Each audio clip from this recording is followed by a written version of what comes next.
WNTN Radio. Welcome back to my show, Italy-Echo. This is your host, Viviana Dragani, and today I have a very interesting guest from Bulgaria. His name is Iliyan Kuzmanov.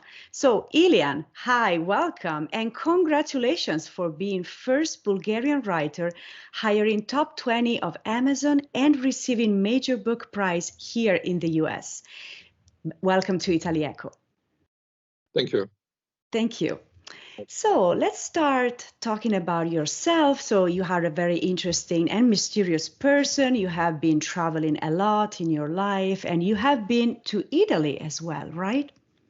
Yes, many times. And it's Wonderful. I love it. Wonderful. Where?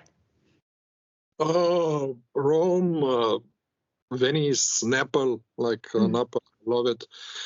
Many places. It's like Milano, Torino, like different places.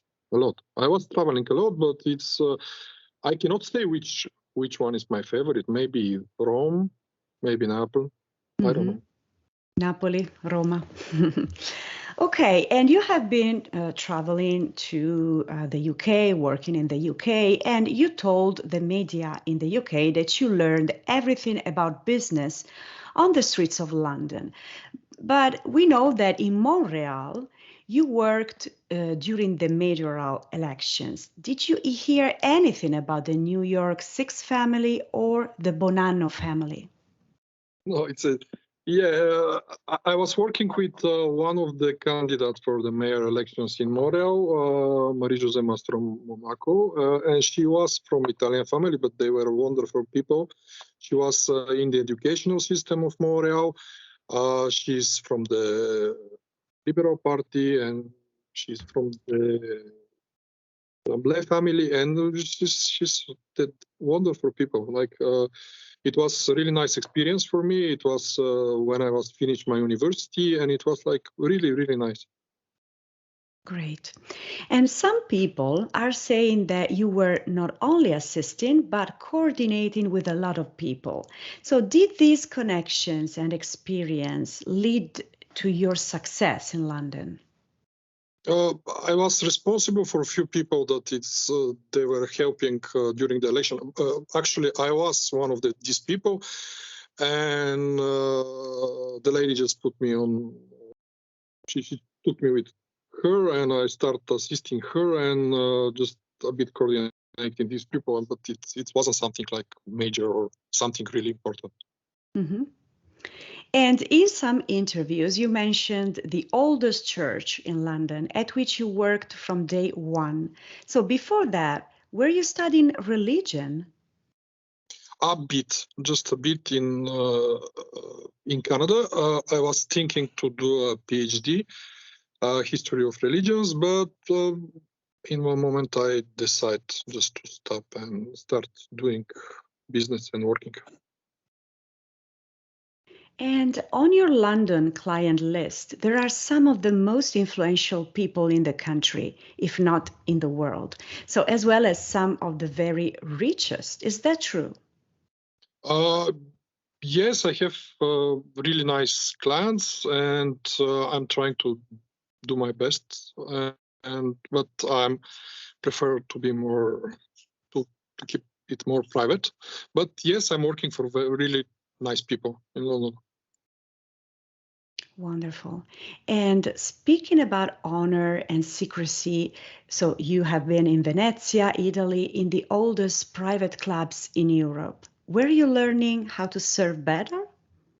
Yes, I was doing the British Butler Institute courses, and it was really nice experience because it's like from the moment that I start my company in London, I was trying to level my bar as high as possible, and these guys are the benchmark for real good service. It's these are the people who are training the personnel for the royal family and for other successful people, and I learned a lot from them. It was really nice. And in Venice, it was my first time in Venice, and I love this city. It's so beautiful. Mhm. And how about the people who were responsible for the personnel of Rothschild and the royal family? They were your teachers in Italy? Uh, yes, I had really nice teachers, but by the way, it's like all the time, like even like in Italy, even like in Montreal, I had the chance to learn from some of the best people in the world. And what do you say about Q Essential? Uh, it was yes, I mentioned that these guys. It's like when I start and my business in London. This company was something that I always wanted to be like my business to be like them.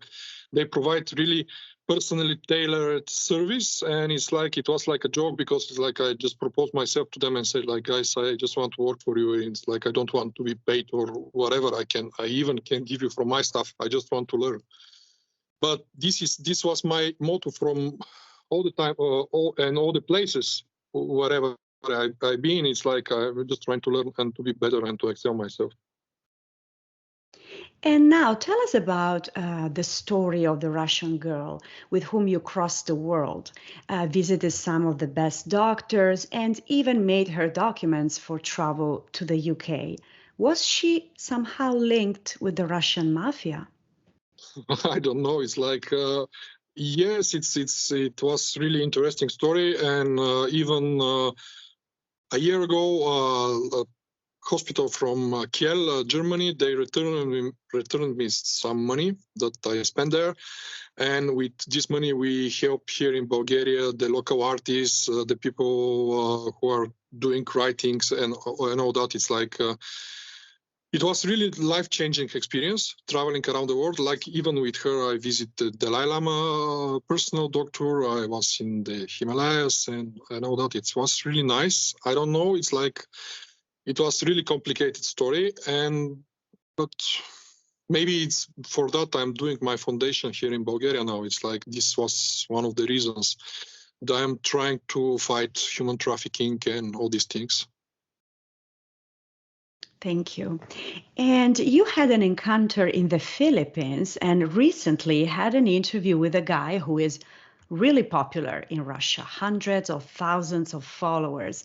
They call him the new Rasputin. Is that right? Yes, it was a really nice interview, and he also is a writer. He had been in Canada, and I know that he was like running a few churches in Canada. And yeah, it's really mysterious guy who was speaking about a lot of things, but I'm not really into the conspiracy and all that. It's like it's not my style. It's like I'm more on the ground guy. Mhm. And visiting the Dalai Lama, is there something more that you can tell us about the mysterious place? Did you learn something up there in the Himalayas? Wise lamas, temples? Yeah, it's a really nice place, and it's like it's a lot of energy there. It's even the air, and it's like you're high in the mountains, and the people and all that.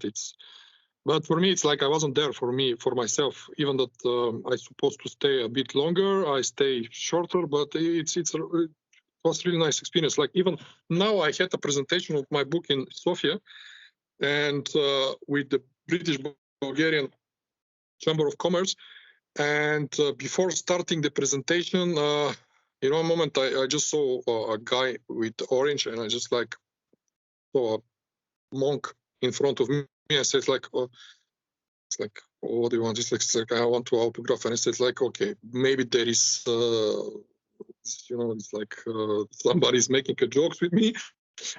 But it was like there were like two real monks there in the presentation, my first presentation in Bulgaria, and we spoke a lot. And yeah, it's like it's not important. It's maybe it's not important to go to Dharamsala alone, to go to Dalai Lama to see some wise people and to learn some things. It's like you can learn everywhere you've been. It's like you don't have to want to learn. It's like it's coming.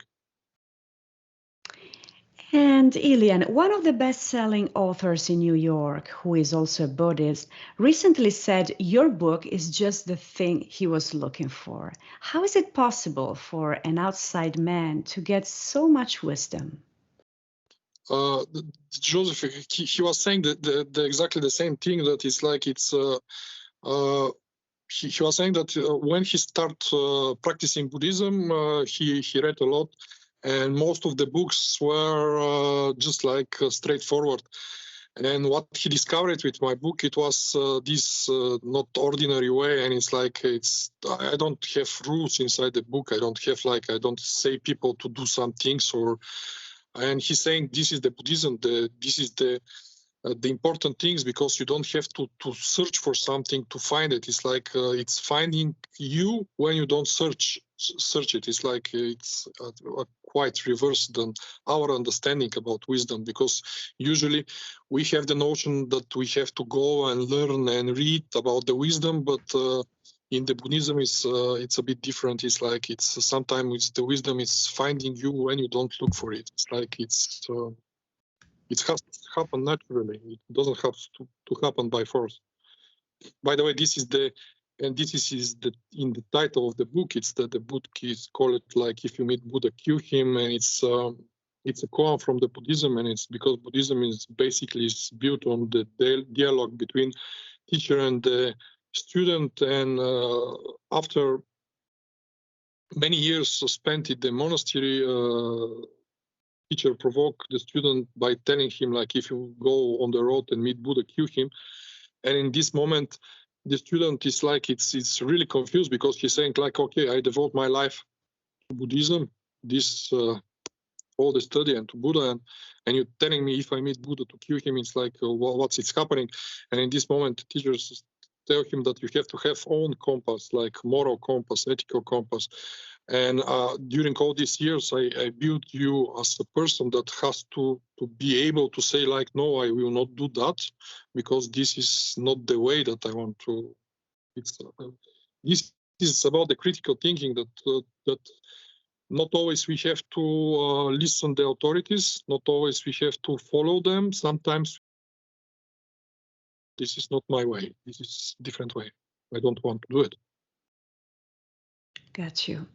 And some people say that the penalty for you was to lose one of your business in London, an award-winning bistro and social business that was generating hundreds of thousands of pounds. Is that true? Is it linked with your fight against corruption? We know a lot about Barking, the most criminal place in the UK. I don't know. I just can guess. But even it was like, if I have to do it, I'm gonna do it again, in the same way that I was doing it. This was my way. Okay. And was it true that your relative lost everything taken by the communist regime? And even more, do you have relatives in a very noble and influential Ottoman family with deep historical roots? There was a legend that your family 200 years ago buried a lot of gold and treasure in Bulgaria before the independence. It's like it's legends for kids and for the old men, but it's in general, yes, my family was even after next week we are celebrating, because I just put a monument there a year ago about my grandfather, who was the first mayor of the village after the independence, but he was also very powerful and influential before that. He was doing trade, and he was doing a lot of things, and it's not important the treasure in general. It's important the things that he did, because they built the school, they contribute a lot about the local church, about the library, and about a lot of things. They were helping people a lot, and it's like from them I learned that we have to rely on first place on ourselves, and we have to help by ourselves to other people. And the other thing is like my grandfather, he was like a hero during the wars before the First World War. He saved a lot of people. He went with 30 men from my village, and he returned all of them. Even they passed through different camps and all that. And yeah, I'm proud with them. And we don't have to forget our roots at all. Right. And in Bulgaria, your story continued, and you even created a groundbreaking foundation to fight corruption, human trafficking, and to generally help people. Was that your response to the story before? Maybe to different stories, because even like staying in Bulgaria, it was connected with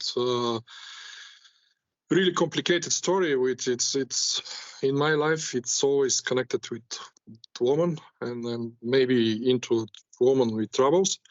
And yes, I stayed in Bulgaria because similar story, and I had difficult moments.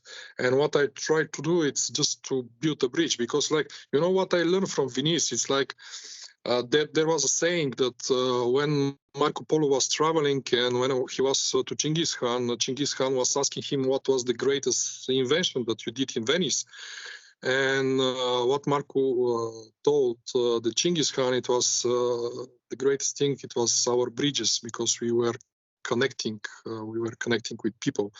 And what I was trying to do, it's like I'm trying to build bridges as well. It's like trying to facilitate the roads for the other people who were passing after me.